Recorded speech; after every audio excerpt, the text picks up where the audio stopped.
You know the name Protoje, but do you know the real story? Hidden behind the beats are secrets even die-hard fans have never heard. From a daughter the world barely sees to the major record deal that changed everything, this isn't just music, it's revolution. Stay till the end, because what Protoje is building next could redefine reggae forever.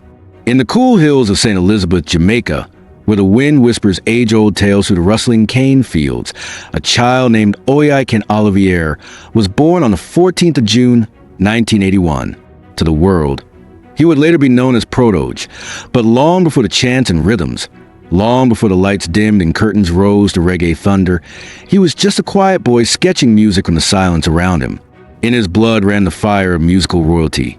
His mother, Lorna Bennett, etched her name in the annals of reggae with her 1972 hit Breakfast in Bed, while his father, Mike Olivier, known to the calypso world as Lord Have Mercy, carried the vivacious spirit of St. Vincent and the Grenadines in every verse he sang. In the union of their legacies, Protoje was not merely born, he was composed. But what does it mean to carry a legacy? For Oya Ken Olivier, it meant never forgetting the power of learning. Even when you are a teacher, he once said, remain a student. It became his mantra. It defined how he moved, how he grew, how he built a genre-bending soundscape from the ruins and rebirth of reggae's golden years. There was nothing random about the name Protoje. It was a statement. It was a promise. And yet, behind the stage and behind the man stood a reality many fans seldom see. A life filled with quiet sacrifices, personal mysteries, and a love that blossomed outside the public eye. Oya Ken Olivier is a father. His daughter, Yara, born from his relationship with Lindsay Lodenquai, remains one of the few deeply personal things he has ever shared publicly. The privacy with which he guards his family is not detachment, but protection. Fame, after all, is a spotlight that often burns. He shields them not because he hides them, but because he honors them in silence. The career of Oya Ken Olivier did not explode into being.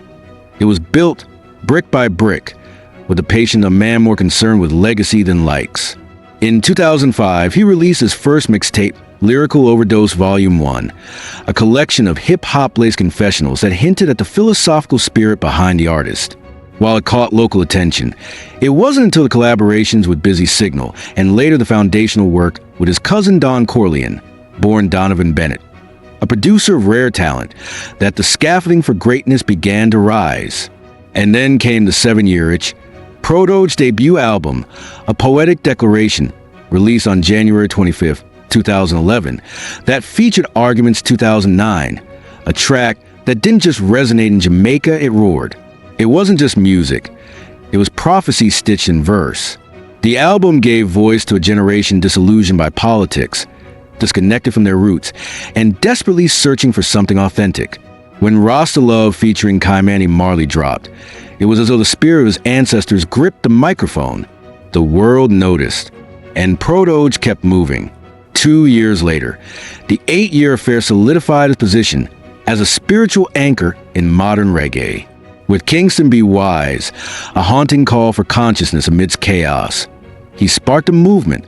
The song, a fiery reinterpretation of Aini Kimosi's England Be Nice, even found its way on the soundtrack of Grand Theft Auto 5, embedded forever into global pop culture.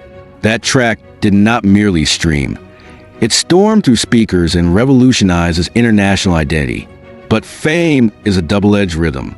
It cuts through the noise, but it demands a cost. For Oya Ken Olivier, every album release felt like a shedding of skin.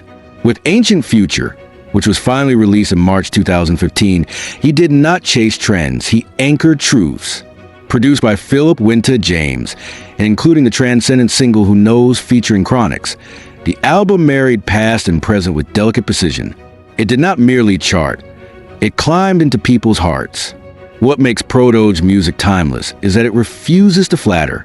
It questions, it resists, it mourns. When Royalty Free arrived in 2016, he did what very few artists would dare. He gave it away for free.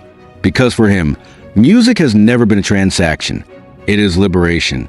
And if the gatekeepers refused to open the door, he would sing through the keyhole until the walls fell. In 2018, the album A Matter of Time earned him his first Grammy nomination. It was not just a nod, it was a reckoning.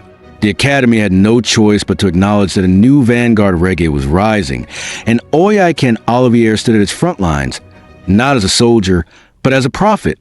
The lyrics of Blood Money sliced like truth, and the weight of the world was heavy in every bar. And then came the shift.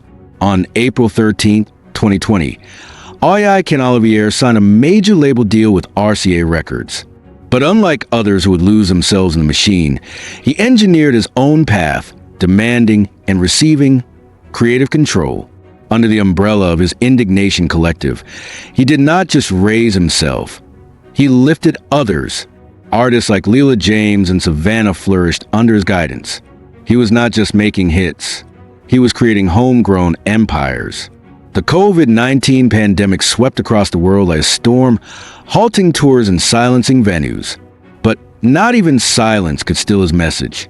On August 28, 2020, he released In Search of Lost Time, a sonic journal of longing, resistance, and reflection. The album, which debuted at number 6 on Billboard's Reggae Albums chart, echoed across a planet in pain. And even amidst the turbulence, he found ways to stay rooted. Then, in 2022, the rhythm rose again. Third Time's a Charm, his 6th studio album, cracked open a new dimension. It was not merely music, it was a declaration. It peaked at number 8 on Billboard and earned him another Grammy nomination. And the journey has not slowed. He's currently on tour, moving across continents like a poet with a passport. From Dortmund, Germany to the roaring crowds of Manchester and the soulful spirits of Bristol. Each stage he steps on becomes sacred ground.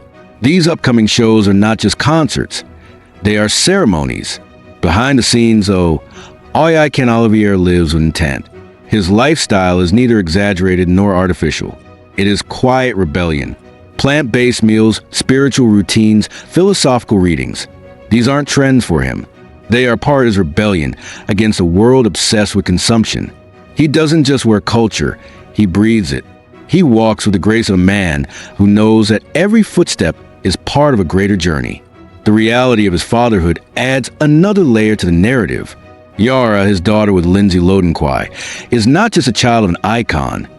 She is a symbol of Protoje's evolution. A man once solely married to music now wears a badge of fatherhood with profound intention. He has often hinted at how fatherhood changed the way he sees time, how it deepened his purpose. You can hear it in tracks like Family, where lyrics are not just metaphors, they are memoirs. And while the public waits eagerly for updates on his romantic life, Oyaken Olivier remains a vault. There are no tabloid spectacles, no Instagram exposés. He refuses to perform his personal life for applause. That discipline is rare in a world where overexposure is the currency. But Protoje isn't here for currency. He's here for legacy. As his tours stretch across continents, from Berlin's industrial corners to Parisian reggae lounges, from African festivals pulsing with ancestral drums to the underground clubs of Tokyo, he doesn't just perform songs. He reanimates stories. He doesn't just engage audiences. He baptizes them in truth. His future plans speak less of conquest and more of cultivation. There are whispers of film projects, of books, of new acts he intends to launch under Indignation. He doesn't just want to make history. He wants to make infrastructure. He wants to create spaces for artists who don't fit the mold, for voices that don't echo the mainstream. When Oyaken Olivier released songs like Blood Money, it wasn't just a critique of corruption. It was an artist screaming into the void, asking why truth has a price. When he dropped out Noon, it wasn't just a love song. It was a meditation on timing, longing, and patience. And when Switch It Up landed, he wasn't bragging. He was challenging every system that tells people they must stay in one lane. Every track he releases is a breadcrumb in a larger map, one he's been drawing since 2005.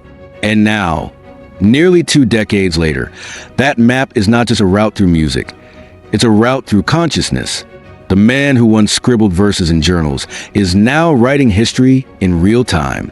And as the world spins faster, Oyaken Olivier remains rooted, unshaken, purposeful, the dreadlock griot of a generation drowning in noise, reminding them to listen to themselves, to their history, to their future. And somewhere in a quiet room, Yara is growing.